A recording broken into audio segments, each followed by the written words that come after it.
This all happened on a Friday night. Chloe was hanging out with the bears, Grizz, Ice Bear, and Panda. Throughout the day and night, they hung out together and they were having a big blast.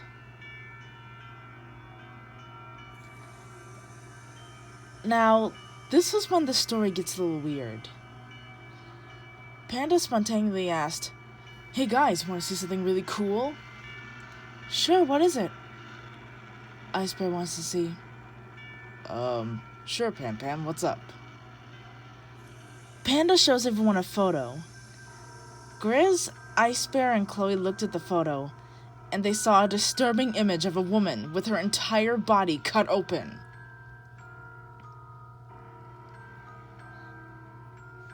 "What the heck?" "Ew, Panda, where'd you find this?" Ice Bear wants to know, where did Panda get that photo? "I'll tell you, but you guys gotta keep this a secret. Promise me you won't tell anyone." Okay, sure." Ice Bear understands. "Please don't tell me you're the sicko who took that pic." "I didn't. I actually got this photo from the dark web." "No way, Panda, you know about the dark web?" "Wait, what's the dark web?" Ice Bear learned once that it's this hidden part of the internet where you can buy illegal stuff. Now, keep in mind that Chloe wasn't really educated on the dark web, but she did hear rumors about it in school. This was her first time acknowledging the existence of these kinds of things, but she, Grizz, Ice Bear, and Panda were probably still unaware of the potential atrocities lie within the online world. Panda then says, "Yeah, I recently got into it last week. I found the photo from one of the files I came across called A Human's Feast. Here, let me show you the full-size picture." Panda then shows everyone the exact same photo, except this time it had a description box next to it with the title, "Humans Thanksgiving Feast." Where the heck does Panda find these kinds of things these days? The details in the description stated sick and messed up acts that can be performed on the victims before being sent to their food buyers. Chloe felt pretty disgusted while reading the dialogue, but she was still a bit skeptical about the whole thing. It was very hard to deny its legitimacy, though. Everything about the image looked way too real to be a hoax. I'm starting to think it looks photoshopped. "I don't know, Grizz, it looks pretty real to me." Ice Bear thinks it's disgusting. Ice Bear also wants to know, where did Panda find a site like that? "Well, I only went it on." Midway through Panda's sentence, a random person was trying to call and FaceTime him. Who's that?" "I don't know." Ice Bear hopes Panda is not getting hacked. "Is it one of Charlie's pranks or something? I'm gonna call the cops if it's not, and it's something far from dangerous." That's when Panda decided to cancel the FaceTime call and turn off his phone.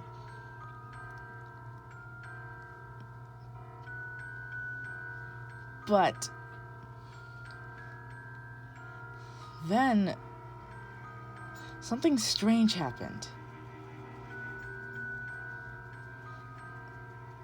What the heck? Why isn't this working? Come on, please turn off. Panda's phone was resisting to turn off or cancel the FaceTime call, no matter how many times he tried to. That's when the random person's video turned on. It was a guy wearing a wolf mask. The mask didn't look like some Party City knockoff. It looked like the skin head of an actual wolf. He wore it as if he was Leatherface from this movie called The Chainsaw... You know what I'm saying, the Texas Chainsaw Massacre. Are you guys seeing what I'm seeing? Panda, I really hope this is not one of your friends trying to prank us. I promise you it's not, Grizz. I don't even know who that is. Ice Bear wants to know, why is there a guy wearing a wolf mask on Panda's screen? Will someone please tell me what's going on? I'm not really sure why, but something about that moment, Panda just knew. He was looking right into the eyes of what true evil looks like. That's when everything else on Panda's phone completely froze. The only thing that was functioning was the wolf guy's FaceTime call. It seemed as if Panda's phone was being hijacked. Grizz, Ice Bear, Panda, and Chloe couldn't really comprehend what was going on until they heard the wolf guy say, "Can you see me? Say yes if you can hear me." "Come on, say it!" Panda replied with, yes, we can hear you. What do you want from us?" in a frightened stutter. Do you know that feeling that you get when you're in love with someone for so long?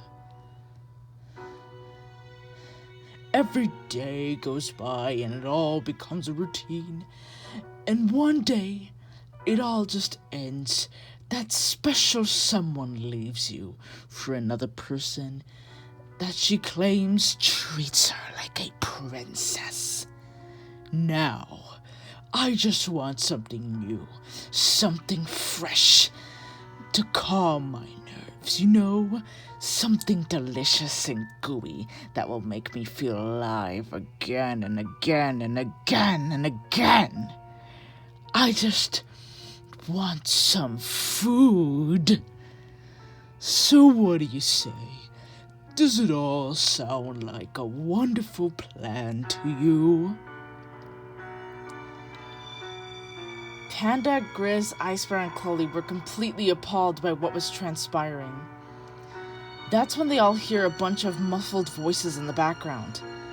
The wolf guy then swivels the camera towards the direction of the muffled voices, only to reveal an entire family with all of their bodies completely cut open. They all had duct tape on their mouths and chain bounds around their wrists, ankles, and necks. The family was flailing their arms and legs like crazy in a very desperate attempt to escape. A few seconds later, the wolf guy approaches them while holding a chainsaw. You know, like the kind of chainsaw that you can use to chop pieces of wood. Panda began to sweat as he knew the horrible fate the family was about to meet.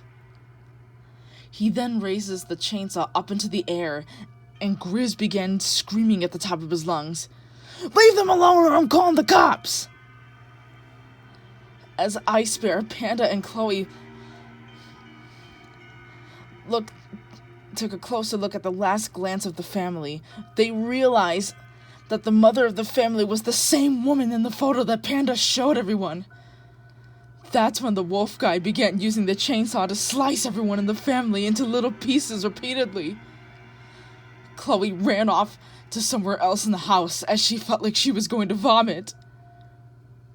But thankfully, she nor did the bears vomit. But this sick, sociopathic, sadistic display was horrifyingly unbearable.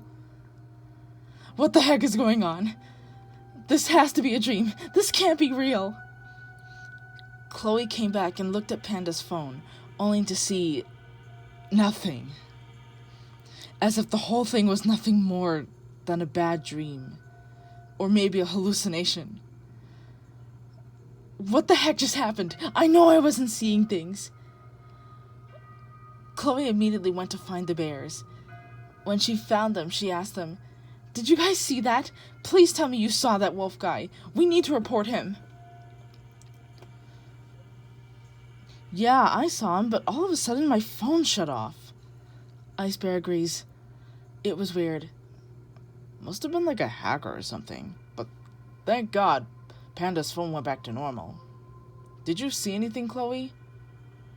Chloe spoke to them as calmly as she could. "Yeah, it was pretty much what you guys saw.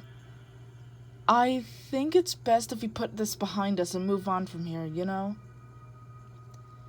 None of them were sure if that was the right decision, but none of them wanted to further escalate the situation. Acknowledging the wolf guy's existence was one thing, but going into further detail about afterwards just didn't feel right. Now, this is where the part where I hope the story ends. It's been almost a year since the incident. Everyone seems pretty normal, even Chloe and the bears. Panda was coming home one day until he saw an envelope sitting by the door. He opens it and sees the most terrifying thing that made his blood run cold. It was a picture of a family that had a woman that used to work at this taco restaurant called Burrito, except their bodies were all completely cut open, and the picture was titled Christmas Dinner.